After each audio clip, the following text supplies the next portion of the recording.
Shalom semuanya, Shalom Ibu Yongki, Pak Yongki, terima kasih. Pada hari ini, pagi hari ini, saya dikasih kesempatan sekali lagi untuk boleh menyampaikan firman Tuhan. Salam revival, salam kebangkitan. Saya percaya kita semua di dalam pemeliharaan Tuhan Yesus yang sempurna, sehingga kita sehat, secara jasmani sehat, secara rohani sehat. Amin.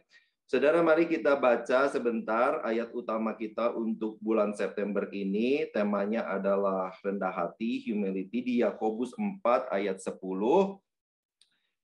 Ayat yang pendek tapi luar biasa. Ayat ini berkata, rendahkanlah dirimu di hadapan Tuhan, dan Ia akan meninggikan kamu. Amin. Saudara, tema pembahasan bulan September ini, sepanjang bulan September ini adalah kerendahan hati. Saya berharap agar apa yang saya sampaikan hari ini itu akan menambah atau memperlengkapi dari apa yang sudah kita dengar minggu lalu, mulai dari Pastor Deborah, kemudian Pastor Yongki, kemudian juga kemarin hari Kamis Pastor Lukas Kusuma, kita sudah mendengar dan diajarkan banyak tentang kerendahan hati. Tujuan kita adalah supaya kita itu bisa memiliki pemahaman firman Tuhan itu enggak sebagian-sebagian, tapi sebisa-bisanya utuh, selengkap-lengkapnya tentang setiap yang apa kita pelajari, dan untuk khususnya bulan ini adalah tentang kerendahan hati. Saudara, berbicara tentang kerendahan hati, ini bukan suatu hal yang baru buat kita. Kita semua pasti at some point pernah mendengar, pernah diajar tentang kerendahan hati. Dan untuk mendalami makna dari sebuah kata, maka kadang bisa dibantu dengan kita mencari makna lawan katanya dari kata tersebut. Misalnya, kalau atas ya lawannya bawah, kalau panas dingin, kalau kecil besar, dan sebagainya. Dan untuk lebih bisa mengerti tentang kerendahan hati, maka kita perlu juga mengenali lawan katanya, yaitu tinggi hati atau kesombongan. Kesombongan juga saya percaya bukan hal yang baru kita dengar. Kita mungkin udah mendengar pengajaran tentang kesombongan ini. Nah, sekarang mari kita lihat sebentar apa yang firman Tuhan di Alkitab katakan mengenai kesombongan. Kalau kita paham arti kesombongan, itu akan menolong kita untuk mengerti lebih dalam lagi kerendahan hati yang kita mau pelajari selama bulan September ini. Amsal 16 ayat 18 berkata, kecongkakan mendahului kehancuran, dan tinggi hati mendahului kejatuhan. Jadi sebelum seseorang itu hancur, ada yang mendahuluinya itu congkak. Sebelum seseorang itu jatuh, ada yang mendahului terlebih dahulu, yaitu tinggi hati atau sombong. Dari ayat yang kita baca ini, Tuhan sudah mengingatkan kita tentang betapa bahayanya tinggi hati atau kesombongan. Nah, di saat kita memahami bahaya dari kesombongan, mau tidak mau kita itu ditolong untuk mengerti betapa pentingnya kita punya kerendahan hati dalam kehidupan kita.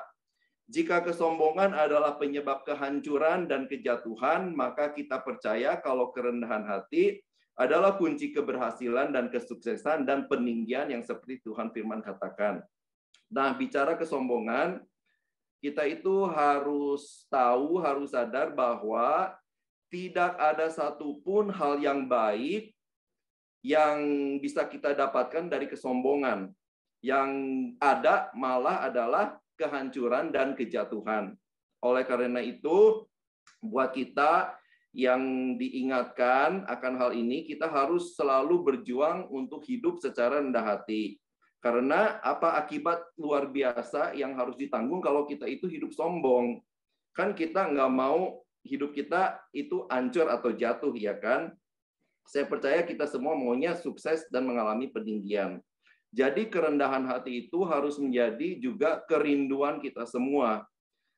Tapi ya mencapainya kadang-kadang kan ngomong lebih gampang daripada melakukan. Karena ya kesombongan itu ada di dalam daging kita, ada di dalam nature kita.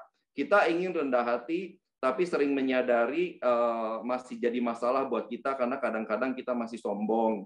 Kita berjuang untuk rendah hati, tapi sadar untuk punya kerendahan hati itu nggak segampang itu dan kita harus terus belajar. Nah, minggu lalu Pastor Yongki udah menyebutkan bahwa teladan yang sempurna dari kerendahan hati adalah Tuhan Yesus sendiri.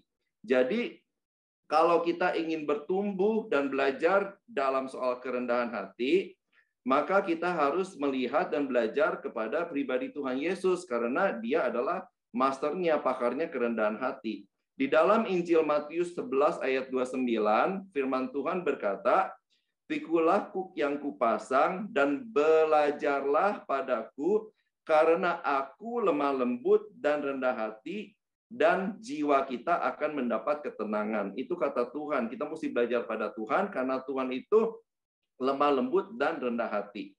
Saudara, pada saat kita baca ayat ini, maka jika kita mau bertumbuh dalam kerendahan hati, hidup dalam kerendahan hati, belajarlah daripada Tuhan Yesus.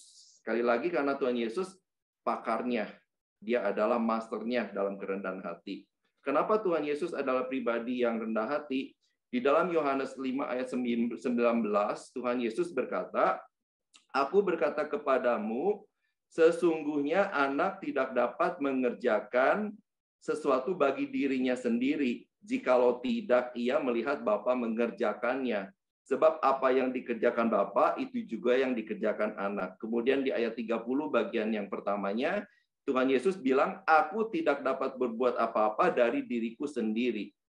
Saudara, itu adalah pernyataan Tuhan Yesus yang luar biasa. Kemudian, kalau nanti saudara di rumah ada waktu, baca semua ayat di Filipi 2, itu adalah ayat yang berisikan nasihat untuk merendahkan diri, seperti di mana Tuhan Yesus mengosongkan dirinya, mengambil rupa sebagai manusia dan menjadi hamba. Dan waktu Tuhan Yesus menjadi manusia, dia itu humble, dia itu rendah hati, dia mau dibaptis sama Yohanes Pembaptis, dia bahkan mau taat sampai mati di kayu salib. Jadi di sini Tuhan itu sedang memberikan dirinya untuk menjadi teladan bagi kita semua soal kerendahan hati. Tuhan yang luar biasa, dia mengambil rupa dan kapasitasnya sebagai manusia, berkata, "Sesungguhnya anak tidak dapat mengerjakan sesuatu bagi dirinya sendiri, aku tidak dapat berbuat apa-apa bagi diriku sendiri." Nah, saudara, dari sini kita itu bisa mengambil kesimpulan dari apa yang Tuhan Yesus ajarkan mengenai kerendahan hati. Kerendahan hati adalah saat kita itu menyadari dan mengakui betapa besar peran Tuhan dalam kehidupan kita. Sekali lagi, kerendahan hati itu adalah saat kita menyadari dan mengakui. Jadi bukan cuma sekedar tahu, bukan cuma sekedar pernah mendengar, tapi benar-benar menyadari dan mengakui bahwa pada dasarnya peranan Tuhan itu sungguh sangat luar biasa dalam kehidupan kita semua. Sebaliknya, kesombongan adalah saat kita itu melupakan kebaikan Tuhan, saat itu kita itu cuek, saat kita itu melupakan bahwa peran Tuhan dalam kehidupan kita. Nah, itu kita sombong pada saat kita melupakan peran Tuhan setiap terlibatnya Tuhan dalam hidup kita. Nah, yang jadi masalah kan kita manusia sering lupa akan hal ini. Kita tahu sebenarnya kita itu harus selalu bergantung sama Tuhan, tapi seringkali dalam perjalanan hidup kita sering lupa, kita merasa kita bisa melakukan semuanya sendiri, kita merasa ini semua karena usaha kita, dan kita lupa, kadang-kadang ingat akan peran Tuhan dalam kehidupan kita. Nah, di ayat firman Tuhan yang sangat terkenal, di Yohanes 15 ayat 5, Tuhan berkata, "Akulah pokok anggur dan kamulah ranting-rantingnya. Barang siapa tinggal di dalam aku dan aku di dalam dia, ia berbuah banyak. Sebab di luar aku, kamu tidak bisa berbuat apa-apa." Sebab di luar Tuhan, kita tidak bisa berbuat apa-apa. Saudara, tanpa Tuhan, kita tidak bisa berbuat apa-apa, kita tidak berdaya, kita powerless, nggak ada kekuatan, nggak ada power. Dan sayang sekali kalau kita berhasil dalam suatu hal, kemudian kita lupa akan betapa hebatnya peranan Tuhan di dalam kehidupan kita. Dan kalau ada orang lain datang kepada kita berkata, memuji, mungkin berkata, oh dia berhasil karena bekerja keras, dia berhasil karena tekun, karena pintar, sehingga dia bisa mencapai semuanya itu. Dari sinilah mulai timbul kayaknya kita dengar semua pujian seperti itu, kemudian kita membanggakan diri sendiri. Mungkin kalau bangga sendiri, ya bangga itu nggak apa-apa, saudara. Tapi kalau bangga udah mulai menganggap remeh orang lain, bangga kita merasa diri kita superior dan merupakan peran Tuhan, dan itulah sebenarnya kita sedang jatuh dalam dosa kesombongan. Tuhan Yesus berkata, tanpa Tuhan kita tidak bisa berbuat apa-apa. Ini adalah firman Tuhan yang harus kita benar-benar akui kebenarannya, bahwa tanpa Tuhan Yesus kita tidak bisa berbuat apa-apa. Nah, minggu lalu Pastor Deborah memberi contoh kehidupan Raja Nebukadnezar. Saudara, saya mau sedikit lagi juga mau memberikan contoh dari Raja Nebukadnezar. Siapa Raja Nebukadnezar? Adalah seorang raja yang sebenarnya awalnya itu nggak kenal Tuhan, yang nggak mau mengakui Tuhan. Dia adalah Raja Babel, dan pada saat itu Babel di bawah pemerintahannya adalah kerajaan yang sangat berkuasa, adalah negara adikuasa yang berhasil menaklukkan banyak kerajaan-kerajaan di sekitarnya pada saat itu. Kemudian suatu hari dia mendapat mimpi, dan kemudian dia minta mimpinya itu diterjemahkan, dan akhirnya oleh Daniel mimpi itu diterjemahkan. Intinya adalah Daniel berkata bahwa Raja Nebukadnezar itu akan sangat berhasil, sangat besar, sangat berkuasa, tapi kemudian kalau dia sombong, maka semuanya itu akan hancur dan dia akan kehilangan semuanya. Jadi kata Daniel, ya jangan sombong, ya kan? Nah, setelah mendengar itu, 12 bulan kemudian, 1 tahun kemudian, waktu Raja Nebukadnezar lagi jalan-jalan di atas istana Babel yang megah, yang luar biasa, dan kemudian dia melihat kejayaannya, dia melihat kesuksesannya, dan timbullah rasa bangga, rasa sombong yang luar biasa, sehingga dia berkata, karena dialah ini semua ini. Dan belum sampai dia selesai berbicara, dikatakan di dalam firman Tuhan, ada suara dari langit, dan saat itu juga semuanya hilang, dia kehilangan semuanya, dia kehilangan akalnya, dan dia hidup sama seperti binatang selama 7 masa, sampai akhirnya dia mengakui bahwa semuanya adalah karena Tuhan, dan akhirnya Tuhan pulihkan dia, dan akhirnya dia percaya kepada Tuhan. Nah, dari sini, saudara, apa pelajaran yang kita bisa ambil dari firman Tuhan tentang Raja Nebukadnezar ini?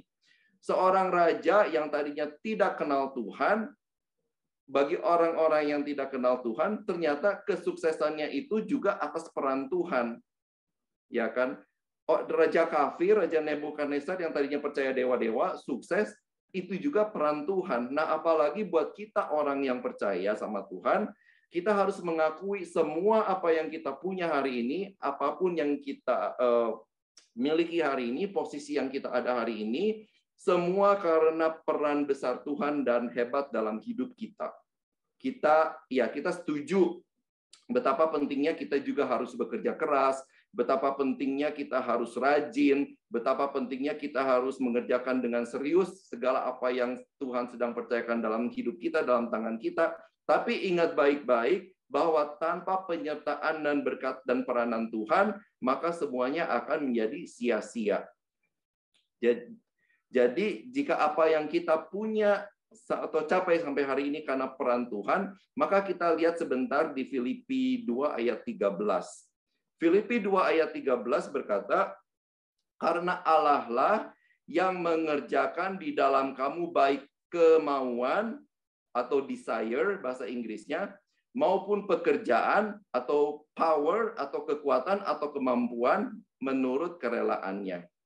Saudara, jadi Tuhan Yesus yang kita sembah, pada saat kita percaya Tuhan kita dikasih penolong Roh Kudus, dan Roh Kudus itu bekerja aktif dalam kehidupan kita.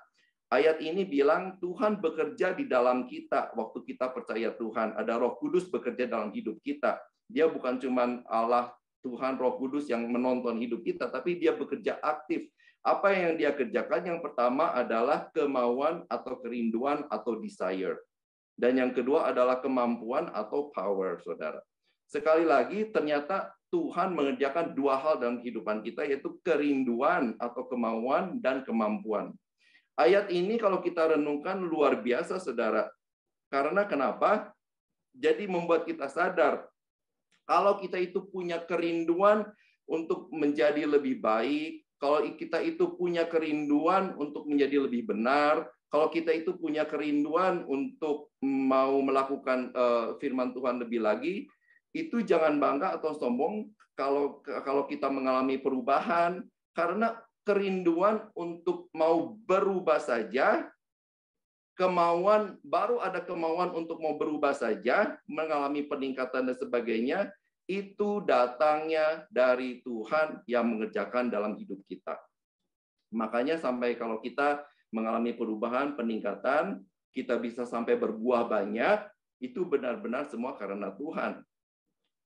Kalau kita sadar kemauan aja itu adalah datangnya inisiatifnya dari Tuhan, saudara, maka itu akan mencegah kita untuk jatuh dalam dosa kesombongan.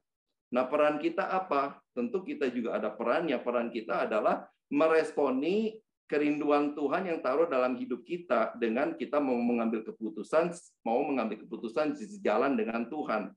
Jadi modal kita adalah respon. Respon akan apa? Kerinduan dan kemauan yang Tuhan sudah taruh dalam kehidupan kita, yang dikerjakan Roh Kudus dalam kehidupan kita, saudara. Kita ada kerinduan dalam hidup kita, berhenti dari kebiasaan buruk, berhenti dari hal sifat-sifat yang merusak, sifat-sifat yang negatif, berhenti melanggar perintah firman Tuhan, rindu untuk memiliki taraf kehidupan yang lebih baik. Kerinduan ini datangnya Tuhan yang mengerjakan dalam hidup kita, saudara. Dari sini bila kita align with God, kalau kita satu jajar dengan Tuhan dan berkata, Tuhan, aku juga mau mengalami apa yang Tuhan rindukan, bukan kau saja. Maka pada saat kita respon, memutuskan untuk bekerja sama dengan menginginkan kerinduan Roh Kudus yang dikerjakan dalam hidup kita, maka Tuhan akan mengerjakan tahap berikutnya, yaitu Tuhan memberikan kita kemampuan untuk melakukannya. Jadi semua itu ya dari kemauan aja udah dari Tuhan gitu. Inisiatifnya Roh Kudus yang mengerjakan. Jadi kesombongan itu apa? Kita nggak perlu sombong untuk hal apa-apa, saudara. Satu tokoh lagi yang saya mau sebut pada pagi hari ini adalah Rasul Paulus. Bicara mengenai Rasul Paulus, siapa yang nggak kenal Rasul Paulus, ya kan? Rasul Paulus adalah seorang yang di atas rata-rata. Hampir sebagian besar perjanjian baru ditulis oleh Rasul Paulus yang mendapat pewahyuan dari Tuhan. Kita bisa melihat dia memiliki jasa yang besar terhadap perluasan kerajaan Tuhan pada zaman itu, yang mungkin juga kita bisa jadikan teladan. Kenapa Rasul Paulus ini punya banyak kelebihan-kelebihan yang luar biasa? Karena ternyata kuncinya Rasul Paulus ini juga adalah seorang yang rendah hati. Ingat, tadi kita bahas orang yang rendah hati adalah orang yang sadar betul dan mengakui bahwa segalanya adalah peranan Tuhan dalam kehidupan orang ini, dalam kehidupan kita semua. Kenapa punya Rasul Paulus bisa dikatakan juga orang yang rendah hati? Karena di dalam 2 Korintus 3 ayat 5, Rasul Paulus menulis begini, saudara, dengan diri kami sendiri, kami tidak sanggup untuk memperhitungkan sesuatu seolah-olah pekerjaan kami sendiri. Tidak, kesanggupan kami adalah pekerjaan Allah. Kemudian ayat 6a-nya berkata, ialah membuat kami juga sanggup. Saudara, jadi kalau Rasul Paulus bisa memberitakan Injil, bisa memuridkan bangsa-bangsa, Rasul Paulus sadar itu adalah Tuhan yang mengerjakan di dalam dirinya. Orang pada zaman itu melihat itu adalah kehebatan Rasul Paulus. Orang mungkin bilang karena dia radikal, orang berkata dia adalah orang yang luar biasa. Tapi pada saat orang memuji dia, Paulus sendiri sadar bahwa bukan dialah yang mengerjakan itu semua, tetapi Tuhanlah yang di dalamnya yang mengerjakan dalam dirinya semua adalah karena kasih karunia Tuhan.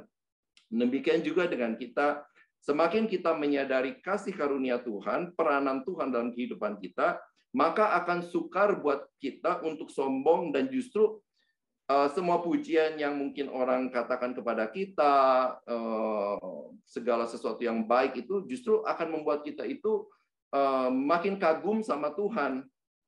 Orang lain bisa memuji mungkin keberhasilan saudara, mengatakan hebat, kagum, luar biasa, tapi justru kekaguman orang lain itu harus membawa kita itu semakin mengagumi Tuhan. Karena kenapa? Karena semuanya Tuhan yang mengerjakan di dalam kehidupan kita. Orang mungkin tanya, kok bisa kamu hebat? Kok bisa kamu luar biasa? Kok kamu bisa mencapai ini semua? Tetapi ingat, Tuhan yang mengerjakan semuanya di dalam diri kita. Ingat, di luar Tuhan, kita tidak bisa berbuat apa-apa. Jadi pada saat ada orang memuji kita, ingat semua karena Tuhan. Di sana kita ditolong supaya kita tidak jatuh dalam kesombongan. Tapi ya selama masih hidup, sombong itu kan bisa datang kapan aja, tidak diundang datang. Kadang masuk dalam pikiran kita, tiba-tiba aja ada rasa sombong dan sebagainya. Makanya setiap hari kita harus belajar terus dari Tuhan Yesus supaya bisa hidup rendah hati. Karena setiap kita bisalah digoda oleh masih jatuh dalam kesombongan, saudara. Maka yang harus kita lakukan adalah terus renungkan peran kasih karunia dan selalu ingatkan pada diri kita yang selalu itu manusia itu cenderung lupa bahwa Tuhan yang mengerjakan semua yang baik di dalam hidup kita ini. Hari ini mungkin kita bisa lolos, tapi ada saatnya kalau nanti ada orang puji kita bangga lagi, kita sombong lagi. Tapi biarlah kalau kita senantiasa hidup dekat dengan Tuhan, maka Roh Kudus akan selalu mengingatkan kita semua karena kasih karunia Tuhan. Saudara, saat ini saya percaya firman Tuhan itu bukan sekedar datang untuk menegur atau mengingatkan atau memberitahu, tapi saya percaya Tuhan sedang mempersiapkan kita semua untuk sesuatu yang lebih besar di depan kita. Karena Tuhan sangat ingin mengangkat hidup kita. Karena Tuhan sangat ingin mengubahkan hidup kita. Dan nanti kalau Tuhan udah bawa kita, memberikan promosinya, memberikan peninggiannya, membawa kita ke level yang lebih tinggi dari hari ke hari, kalau hati kita benar dan mau dengar apa yang Tuhan katakan, maka kita itu in the future, masa depan akan diluputkan dari banyak kejatuhan dan kehancuran. Dan kita semua siap kalau kita terus melakukan hal itu, siap dipercaya lagi untuk hal-hal yang jauh lebih besar lagi oleh Tuhan. Seperti revival kita, seperti tema revival kita tahun ini. Amin. Setinggi apapun saudara nanti Tuhan bawa hidup saya dan saudara, tetaplah rendah hati, tetap bergantung sama Tuhan, tetap hargai orang lain, tidak memandang rendah orang lain, dan tetap setia di hadapan Tuhan. Kuncinya adalah stay humble, rendah hati. Tuhan tidak mau kesombongan ini jadi penghalang rencana Tuhan tidak terjadi dalam hidup kita.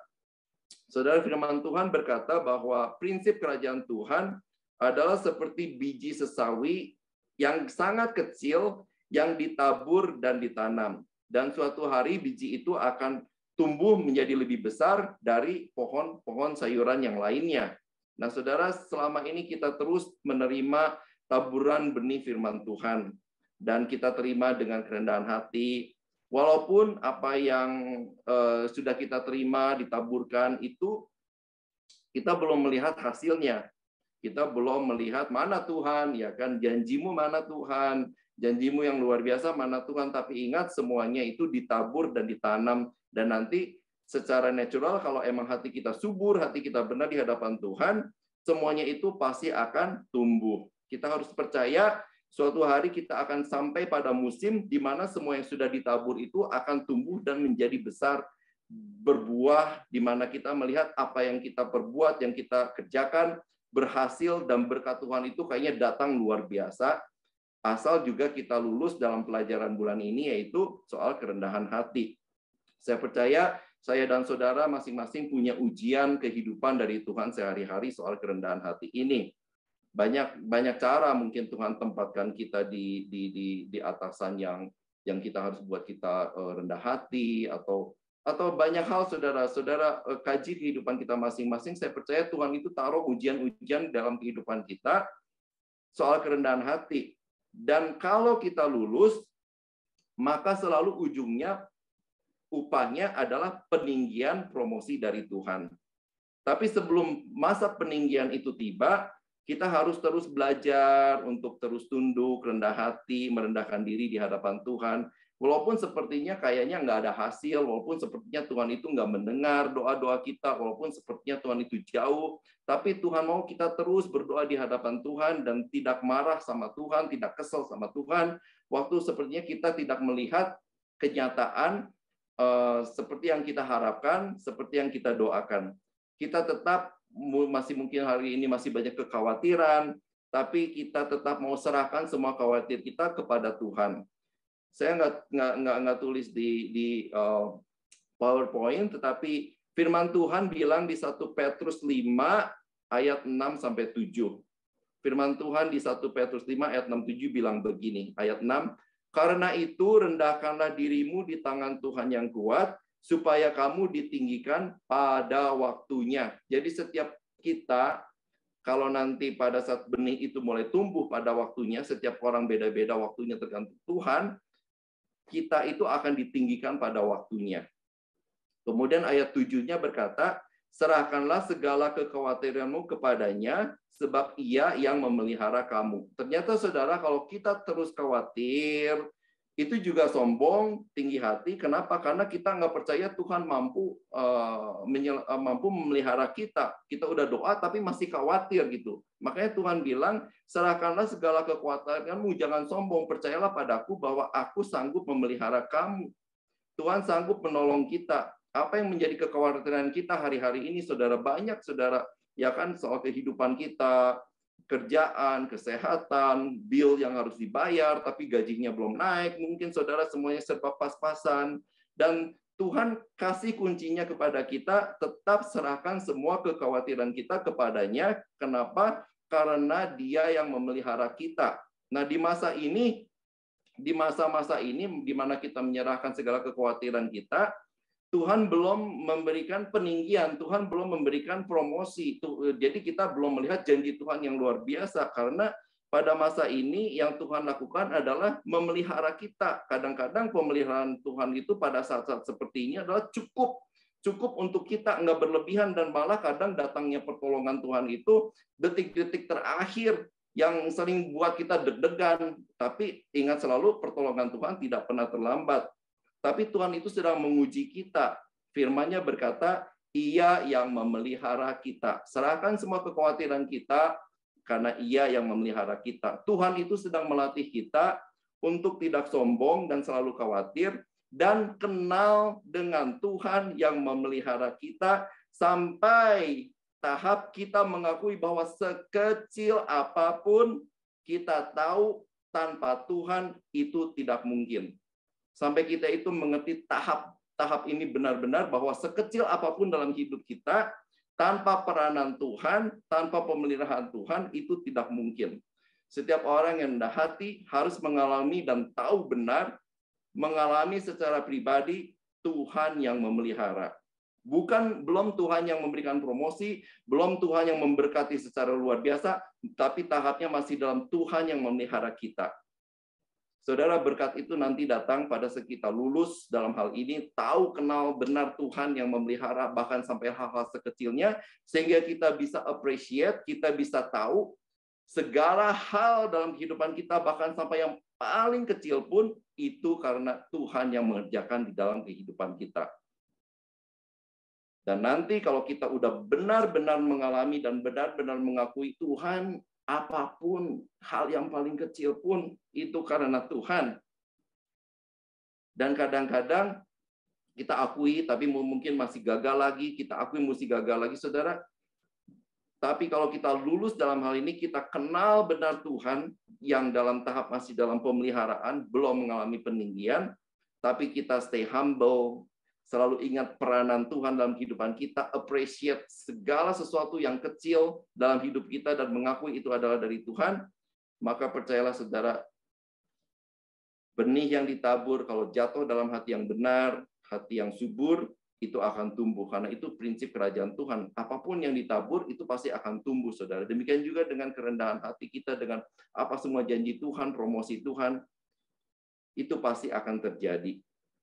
Dan ingat saudara, kalau Tuhan sudah angkat, ya kan, ada yang Tuhan sudah angkat. Setiap orang beda levelnya masing-masing sesuai dengan kapasitas kita, saudara, ya kan. Tapi percayalah, jangan lupa bahwa Tuhan yang mengerjakan semuanya di dalam kehidupan kita. Ingat, karena kita itu sering lupa. Sebagai ayat penutup, di ayat Hosea 13 ayat 6, Tuhan berkata begini, saudara. Tuhan kan itu mengumpamakan kita kan sebagai domba dan dia adalah gembala. Kemudian saya teringat di Hosea 13 ayat 6, Tuhan berkata, ketika mereka makan rumput, artinya ketika kita dikasih makan oleh Tuhan, dan mereka kenyang, kita menjadi kenyang, apapun level kita saat ini merasa mungkin kenyang, merasa puas, dan hati mereka meninggi, sebabnya mereka melupakan aku, kata firman Tuhan. Saudara, pelajaran hari ini very simple. Untuk nggak sombong itu kita harus selalu ingat, selalu peranan Tuhan itu besar dalam kehidupan kita. Jangan pernah lupakan kebaikan dan peranan Tuhan sekecil apapun dalam hidup kita. Biar kita itu stay humble, biar kita semua mengalami peninggian, promosi dari Tuhan, dan kita percaya, walaupun saat ini masih banyak kekhawatiran, tapi Tuhan sedang ajar bahwa Tuhan yang memelihara kita, pertolongannya itu mungkin kadang-kadang datangnya sangat the last minute, detik-detik terakhir, tapi percayalah, pemeliharaan Tuhan tidak akan pernah terlambat. Dan pada saat kita udah mengalami semua ini, kita lihat nanti suatu hari, Tuhan pasti promosikan asal kita tetap stay humble, stay rendah hati di hadapan Tuhan. Amin. Tuhan Yesus memberkati. Saudara, mari kita buka hati di hadapan Tuhan. Tuhan, terima kasih buat firman Tuhan yang simple tapi selalu luar biasa, selalu menegur, selalu mau mengubahkan pikiran kami, Tuhan, biar kami mengalami perubahan akal budi, Tuhan, diubahkan terus oleh kebenaran firman Tuhan, pikiran kami yang lama, pikiran kami yang sia-sia, Tuhan, diubahkan, menjadi transformasi di hadapan Engkau, Tuhan, dengan firman-Mu, Tuhan. Setiap minggu, Tuhan, Kau taburkan firman, bahkan mungkin setiap hari, Tuhan, kami dengar dari doa, Tuhan, dari renungan, dari baca firman, Tuhan, biar setiap benih itu, Tuhan, boleh jatuh, Tuhan, di tanah hati kami yang subur, karena prinsip firman Tuhan berkata bahwa setiap yang ditabur secara natural, kalau hati kita subur, hati kita benar di hadapan Tuhan, maka semuanya akan bertumbuh besar. Kami percaya, Tuhan, setiap anak-anak-Mu, Tuhan, kami pada hari ini, pada pagi hari ini, adalah anak-anak yang sungguh Kau sayangi, ya Bapa. Engkau sudah mengerjakan dua hal dalam kehidupan kami, Tuhan, bahwa kalau kami mau ada kemauan dalam hidup kami, Tuhan, untuk berubah, untuk mengalami peningkatan, Tuhan, untuk mengalami, Tuhan, level yang lebih tinggi, Tuhan, untuk boleh mengalami, Tuhan, hal yang luar biasa, ya Bapa, di tempat yang sudah Kau tempatkan kami, di negara yang luar biasa, di kota yang luar biasa, Tuhan, kami percaya itu semua, Tuhan, yang Kau kerjakan. Bahkan kemauan itu saja timbul, Tuhan, Engkau yang sudah kerjakan, Tuhan, bukan karena kami, Tuhan. Jadi, apalagi Tuhan, kemampuan Tuhan. Kami ini Tuhan siapa Tuhan? Kami ini tidak bisa apa-apa tanpa Engkau Tuhan. Engkau yang memberikan kami kemampuan. Kalau kami sampai pada hari ini Tuhan, bisa sampai hidup Tuhan, sehat, kuat di hadapan Tuhan, punya pekerjaan Tuhan, kami percaya itu semua adalah karena Tuhan yang luar biasa, dan Tuhan tidak stop sampai di sini, Tuhan. Visi-Mu itu buat kami itu, Tuhan, goal-Mu buat kami itu luar biasa, Tuhan. Selalu mau mengalami peningkatan. Engkau itu selalu, Tuhan, yang mau mempromosikan, Tuhan. Tetapi ada bagian kami yang harus kami lakukan, ya Bapa. Biar kami, Tuhan, setiap apapun yang ditaburkan dalam kehidupan kami, dan dalam bulan ini soal kerendahan hati, Tuhan, biar cuma tidak lewat saja, ya Bapa, dan kami dengar, kemudian kami lupakan, tetapi boleh kami renungkan, kami lakukan, Tuhan, sehingga setiap benih itu, Tuhan, boleh benar-benar tumbuh di hadapan-Mu, Tuhan, seperti yang goal yang Kau mau, Tuhan. Karena prinsip kerajaan Tuhan berkata, apapun yang ditabur Tuhan, pasti akan tumbuh, pasti akan menjadi besar, lebih besar dari pohon-pohon yang lain. Biji sesawi yang kecil itu, Tuhan, yang sudah Kau taburkan, boleh Tuhan, boleh tumbuh dalam kehidupan kami. Kami rindu, Tuhan. Kami, Tuhan, dari tahun ke tahun, Tuhan, waktu-waktu yang mungkin hilang, Tuhan, dicuri, Tuhan, kami percaya kalau kami sungguh-sungguh melekat kepadamu, tahun-tahun yang hilang, apa yang hilang, Tuhan, akan Kau kembalikan, akan Engkau percepat di dalam kehidupan kami, Tuhan, dan promosi itu, Tuhan, pasti akan kami alami, Tuhan, seperti Yusuf, ya Bapa, yang pada malam hari di penjara, besoknya sudah menjadi raja. Tuhan, demikianlah Engkau, begitu gampangnya Engkau Tuhan, kalau kami sudah mengerti apa kehendak hati-Mu, apa isi hati-Mu Tuhan. Terima kasih Tuhan Yesus, kami percaya promosi dan peningkatan Tuhan. Mungkin ada anak-anak-Mu yang berkata, kami sudah cukup, tapi kami percaya Engkau yang selalu mau memberi lebih, memberi lebih lagi ya Bapak, karena Engkau yang luar biasa. Tetapi kuncinya adalah Tuhan, kami stay humble di hadapan Tuhan, mengakui semua apapun yang kami punya, apapun yang kami lakukan saat ini adalah semua karena Tuhan. Nggak ada kesombongan dalam hidup kami Tuhan. Kadang-kadang kesombongan itu datang mungkin Tuhan dalam pikiran kami Tuhan, tetapi kami mau tolak semuanya Tuhan dengan kebenaran firman Tuhan. Diingatkan lagi oleh Roh Kudus dengan semua kebenaran firman Tuhan, sehingga kami boleh stay true di hadapan Tuhan. Kami boleh tetap humble di hadapan Tuhan, merendahkan di hadapan Tuhan. Maka Tuhan akan meninggikan kita semua pada waktunya. Terima kasih Tuhan, terima kasih. Kami percaya kepada Tuhan yang baik, sungguh baik dan sangat baik, selalu membimbing kami dari waktu ke waktu Tuhan, dengan firman-Mu, dengan guidance-Mu Tuhan. Engkau yang selalu memimpin kami. Terima kasih Tuhan Yesus buat kesempatan pada pagi hari ini. Kami percaya waktu 1 jam ini Tuhan akan mengerjakan kekekalan Tuhan. Apa yang kami investasikan di waktu 1 jam ini juga adalah apa yang kami tabur Tuhan tidak akan sia-sia ya Bapak. Karena kami percaya kami semua akan melihat hasil yang luar biasa bersama dengan Engkau. Terima kasih di dalam nama Tuhan Yesus yang siap selalu diberkati oleh Tuhan. Mari sama-sama kita katakan amin.